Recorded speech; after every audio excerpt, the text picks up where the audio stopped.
বন্ধুরা 3টা হাঁস কেনা হয়েছিল, আর 3টা হাঁসের মেয়েটে কীভাবে ভাগ হয় দেখুন। এখানে 20টা বাটি আছে, 20টা বাটিতে এই 3টা হাঁসের মেয়েটে ভাগ করা হয় কীভাবে একটু দেখুন। এই যে ছোট ছোট করে হাত দিয়ে কুটি কুটি করা হচ্ছে, এইগুলো 20টা বাটির মধ্যে যাবে এই 3টা হাঁসের মেটে। দেখুন অবস্থাটা দেখুন। মেসে যখন মাংস রান্না হয়, মাংসগুলো এইভাবে টিভি দেখা হয় যে কোনটা হাড় কোনটা সলিড। হাড়গুলো আলাদা করা হয়, সলিডগুলো আলাদা করা হয়। এইভাবে মাংস 1 পিস করে প্রতিটা বাড়িতে দেওয়া হয়। দেখুন অবস্থাটা দেখুন,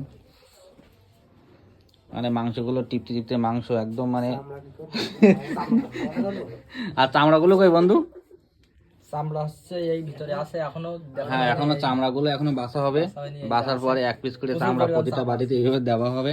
এটা হচ্ছে মেসের নিয়ম। দেখুন মাংসের বাটি একদম ফুল হয়ে গেছে। আর আলুগুলো ছাড়িয়ে দেখুন, একটা একটা বড় বড় পিস আলু। এই যে চামড়া খোটা হচ্ছে, এই চামড়াগুলো আলাদা করে এটা হচ্ছে গোলা দেখা হচ্ছে। এটা হচ্ছে গোলা।